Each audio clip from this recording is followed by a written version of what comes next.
యాత్ర కార్యక్రమానికి స్వాగతం. సర్వం శివమయం జగత్ అంటారు. ఈ సకల చరాచర జగత్తులో శివమయం కానిది, శివాంశ లేనిది ఏదీ లేదు. అండం నుంచి బ్రహ్మాండం వరకు ఈ విశ్వంలో సదాశివుడు తన మూర్తిమత్వాన్ని చాటుకుంటున్నాడు. అందుకే ఆ స్వామి ఆదిశంకరుడై లింగాకృతిని ధరించాడు. ఆ మహాదేవుడు పట్టీశ్వర స్వామిగా పూజలందుకుంటున్న మరో ప్రసిద్ధ క్షేత్రం పెరూర్. తమిళనాడు రాష్ట్రం కోయంబత్తూరు నగరానికి 7 కిలోమీటర్ల దూరంలో ఉంది క్షేత్రం. ఆ దివ్యక్షేత్ర విశేషాలేంటో మనం ఇప్పుడు తెలుసుకుందాం. మహిమాన్విత పెరూర్ క్షేత్రం పవిత్ర నొయ్యల్ నదీమ తల్లి ఒడ్డున అలరారుతోంది. కంచిమనడిగా భక్తులచే పిలువబడుతున్న ఈ నది ఒడ్డున ఉన్న మహిమాన్విత శైవధామమిది. రోజు వేలాది మంది భక్తులు దర్శించుకునే ఈ దివ్యాలయం తమిళనాడులోని శైవధామాలలో విశిష్టమైనదిగా విరాజిల్లుతోంది. శివుడు సర్వాంతర్యామి. ఈ చరాచర సృష్టి అంతా ఆయనే. మనిషికి ఆత్మజ్ఞానాన్ని ప్రబోధించే ఆ స్వామి ఆది గురువుగా, ఆది దైవంగా భక్తులచే పూజలందుకుంటున్నాడు. శివుని నివాస స్థలం కైలాసమని పురాణాలు చెబుతున్నప్పటికీ ధర్మం 4 పాదాల నడిచే చోటే ఆయన అసలు సిసలు నివాసమని శివపురాణం ద్వారా అవగతమవుతోంది. అలాంటి మహాదేవుడు ఈ విశ్వవ్యాప్తంగా అనేక పేర్లతో వ్యాపించి ఉన్నాడు. అలా శివుడు పట్టీశ్వర స్వామిగా కొలుపులందుకుంటోన్న మరో పవిత్ర ధామమే పెరూర్. తమిళనాడు రాష్ట్రం కోయంబత్తూరు నగరానికి 7 కిలోమీటర్ల దూరంలో ఉన్న ఈ దివ్యక్షేత్రంలో సాంబశివుడు మరకతాంబిక అమ్మవారితో సహా కొలువై పట్టీశ్వర స్వామిగా కొలుపులందుకుంటున్నాడు. నొయ్యల్ నదీమ తల్లి ఒడ్డున అలరారుతోన్న ఈ దివ్యాలయం శివుని మహిమాన్వితాలతో పునీతమైంది. అతి పురాతన ఈ శివాలయాన్ని కరికాల చోళన్ అనే రాజు నిర్మించినట్లు చారిత్రక ఆధారాల ద్వారా తెలుస్తోంది.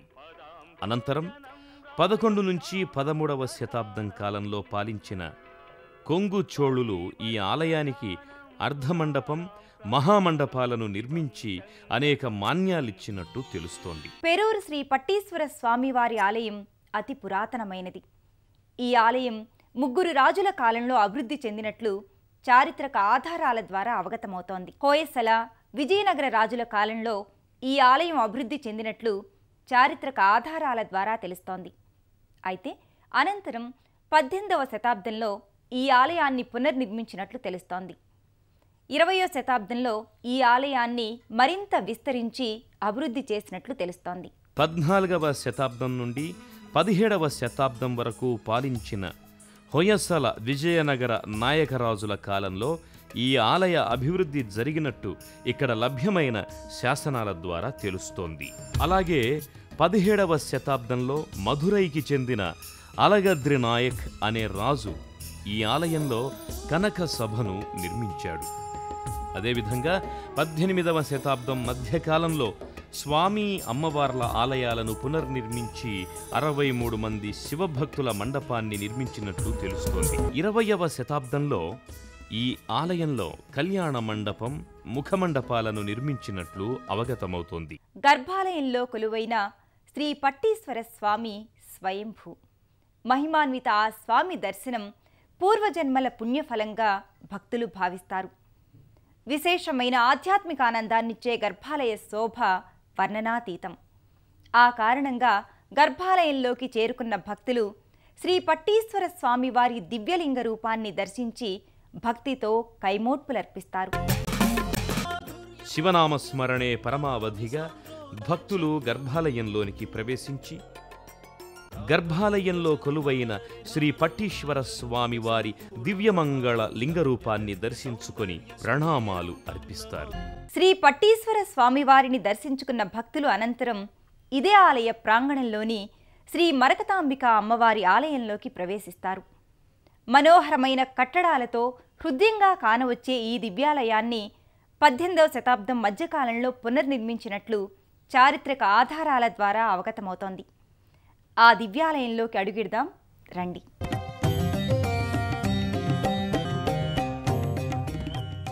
మహిమాన్విత శ్రీ పట్టీశ్వర స్వామి వారి ఆలయంలో ప్రధాన ఆకర్షణ కనకసభ. మనోహరమైన కట్టడాలు, మది పులకింపచేసే సుందర శిల్పాలతో ఈ కనక సభ అలరారుతోంది. గోల్డెన్ హాలుగా పిలుచుకునే ఈ కనక సభ శోభ వర్ణనాతీతం. ఆ విశేషాలేంటో పరిశీలించండి. శ్రీ పట్టీశ్వర స్వామి వారి ఆలయంలో మరో ఆకర్షణ కనక సభ. ఈ కనక సభను 17వ శతాబ్దంలో అలగద్రి నాయక్ అనే రాజు నిర్మించినట్లు చారిత్రక ఆధారాల ద్వారా తెలుస్తోంది. ఈ కనక సభలో నృత్య గణపతి, షణ్ముఖ సుబ్రహ్మణ్యేశ్వరుడు, ఊర్ధ్వతాండవ, అగ్నివీరభద్రుడు, కాళీమాత, భిక్షాటనమూర్తి, అఘోర వీరభద్ర తదితర సుందర శిల్పాలు మనోహరంగా దర్శనమిస్తాయి. వాటిని దర్శించుకున్న భక్తులు అనంతరం ఇక్కడే ఉన్న నటరాజస్వామి వారి దర్శనానికై గర్భాలయంలోకి వెళ్తారు. రెండో ప్రాకారంలో జ్ఞాన భైరవర్ చంద్రుడు, దాని పక్క సుందరమూర్తి స్వామి, షేరమాన్ రాజుల మూర్తులను దర్శించుకుంటారు భక్తులు. అనంతరం ఇక్కడే ఉన్న సుబ్రహ్మణ్యేశ్వర స్వామి, విష్ణుదుర్గ, చండికేశ్వర్ మందిరాలను దర్శించుకుంటారు. ఉత్తరాన బ్రహ్మను, పశ్చిమాన లింగోద్భవ మూర్తిని దర్శించుకుంటారు. అనంతరం మనోన్మణి అమ్మవారు, సరసలింగేశ్వర, వాసులింగేశ్వర, జమదగ్నిలింగం, గౌతమలింగం, విశ్వామిత్రలింగం, అత్రిలింగం, కాశీలింగం తదితర మూర్తులను దర్శించుకొని కైమోడ్పులర్పిస్తారు. ఆలయానికి మరోపక్క దక్షిణామూర్తి కానవస్తాడు. ఇక్కడే మరోపక్క శివభక్తులైన 63 మంది నాయన్మార్లను దర్శించుకుంటారు. భక్తులు అనంతరం ఇదే ఆలయ ప్రాంగణంలో కొలువైన ఇతర దేవీ దేవతల మందిరాలను కూడా దర్శించుకొని అపూర్వమైన ఆధ్యాత్మిక ఆనందాన్ని పొందుతారు. శ్రీ పట్టీశ్వర స్వామి వారి ఆలయంలో ధ్వజస్తంభానికి ఎడమవైపున విశ్రాంతి మండపం కానవస్తుంది. ఆయా మండపాలన్నీ నయన శోభితంగా దర్శనమిస్తాయి. ఇదే ఆలయ ప్రాంగణంలో అమ్మవారి ఆలయానికి వెనుక భాగంలో శ్రీ బాలసుబ్రహ్మణ్యేశ్వర మందిరముంది.